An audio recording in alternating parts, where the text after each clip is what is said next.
ভাবছি আসলে না ভাবলে হইতো না।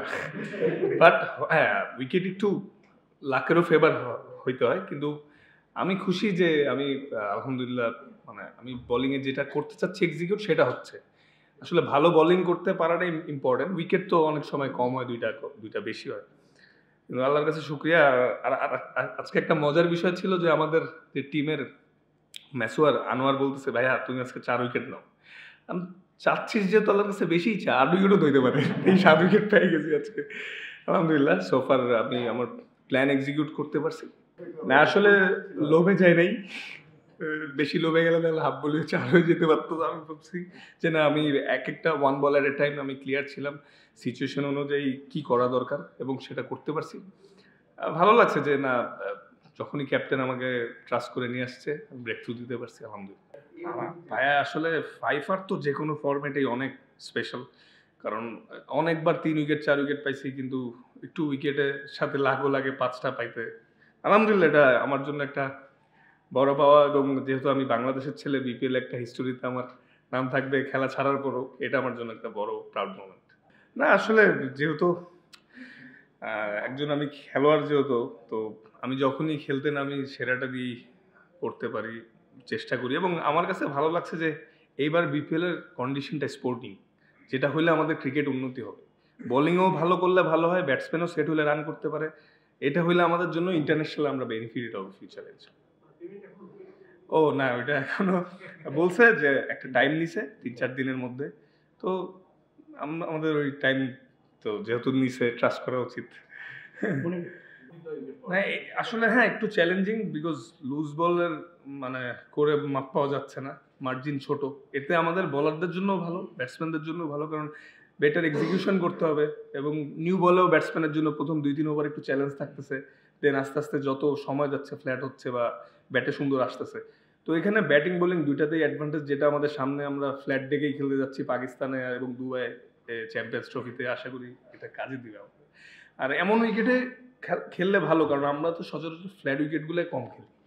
ইন্টারন্যাশনালে যে পাই তখন সামটাইমস দেখা গেছে আমাদের অ্যাডজাস্ট করতে একটু প্রবলেম হয়। তো এরকম সবসময় যদি থাকে না আসলে হ্যাঁ, দিন শেষে আমি যখন ভালো করি বা উইকেট পাই আমার ছেলে, আমার বাবা এরা অনেক খুশি হয়। তো ডেফিনিটলি ওদের সাপোর্টটাও আমার একটা ইন্সপিরেশন যে কারণ আমি যেদিন ভালো বোলিং করতে পারি না ওইদিন তাসফিন অনেক মন খারাপ করে। তো আজকে আমি সিওর অনেক খুশি। তো এটা তাসফিনের জন্যই। না সবাই অনেক খুশি। সবাই বলতেছে যে ওরা যেরকম স্টার্ট পাইছিল উইকেট না নিতে পারলে হয়তো রান ২০০ প্লাসও হইতে পারত। কারণ উইকেট তো ফ্ল্যাট দেখলেনই যে ব্যাটসম্যান সেট হয়ে গেলে রান করতে পারতেছে। আলহামদুলিল্লাহ আর জি আসলে আমি মনে করি যে আমার সত্যি কথা বলতে দেওয়ার সময় এখন শুরু হইছে। কারণ এত বছর আমার বোর্ড সাপোর্ট করছে, এক্সপেরিয়েন্স হইছি আমি। তো সিচুয়েশন বেটার, গেম অ্যাওয়ারনেস গুলো ভালো হচ্ছে। তো আমার মনে হয় যে এটা আমার ডিউটি আসলে টিমকে সাপোর্ট করা। যেই টিমেই খেলি, বাংলাদেশ টিম হোক বা ফ্র্যাঞ্চাইজি হোক। আল্লাহ যাতে আমার ফিট রাখে লম্বা সময়। আপনারাও দোয়া করেন আমি যাতে সুস্থ থাকি এবং ভালো করব। হ্যাঁ, আসলে আমাদের ইন্টারন্যাশনাল ক্রিকেটের পরে সবচেয়ে বড় প্ল্যাটফর্মই তো এটা এবং বাংলাদেশ প্রিমিয়ার লিগ যেটা একমাত্র ওয়ার্ল্ডের অনেক জায়গায় নোটিস করে। তো আমার আসলে সবসময় বিপিএল আমি অনেক এনজয় করি। একটা অন্যরকম আমেজ থাকে। সবারদের মধ্যে একটা মানে ভালো কম্পিটিশন, হেলদি কম্পিটিশন থাকে। তো এটাই আসলে ইন্টারন্যাশনালের পরে সবচেয়ে বড় প্ল্যাটফর্ম তো আমি চেষ্টা করি এনজয় করতে। শুকরিয়া আল্লাহর কাছে যে এরকম আমরা ফাস্ট বোলাররা ইমপ্রুভ করতেছি এবং অনেকেই রেকর্ড গড়ছে বাইরে বা দেশে। এটা খুবই ভালো সাইন। আমাদের যে উন্নতির ধারাবাহিকতাটা আছে এটাতেই বোঝা যাচ্ছে এবং আমারও স্বপ্ন লেজেন্ডারি ফাস্ট বোলার হয়ে কেরিয়ার শেষ করা যাতে অনেক উইকেট পাই এবং অনেক কন্ট্রিবিউশন থাকে দেশকে জিতানোর পিছনে আমার। ফাস্ট বলটা যেটা লিটন আউট হলে আনপ্লেয়েবল ডেলিভারি ছিল মানে যে কোনো ব্যাটসম্যানেরই ওখানে ব্যাট দিতেই হতো এবং নিয়ে গেছে। তো এরকম উইকেটে ক্যারি করলে আসলে ফাস্ট বোলাররা একটা বাড়তি বুস্ট আপ হয় এবং বাংলাদেশ এমন ক্যারি করতেছে মানে ভালো সাইন। আর সবগুলো উইকেটই অনেক ইম্পর্টেন্ট কিন্তু প্রথম উইকেটটা বেশি। এগুলো আসলে মানে না আমি জাস্ট এমন এমন যদি একদিন তো মাইর খাইতেই পারি তাহলে এটার জন্য হবে এমন কিছু না। এটা জাস্ট এমনি আমার বাবার ছোটবেলার একটা ছবি দেখতেছিলাম দেখলাম সে মোচ রাখা বললাম এবার আমি একটু রেখে দেখি কিছুদিন কেমন লাগে এটাই আর কিছু না নাথিং এমন কোনো না। আর আমি সুপারস্টিশন তেমন বিশ্বাসও করি না। সব তো আল্লাহর রহমত থাকলেই হবে। আর এটাই দোয়া করেন এই ২৫টাও যাতে ভালো যায়।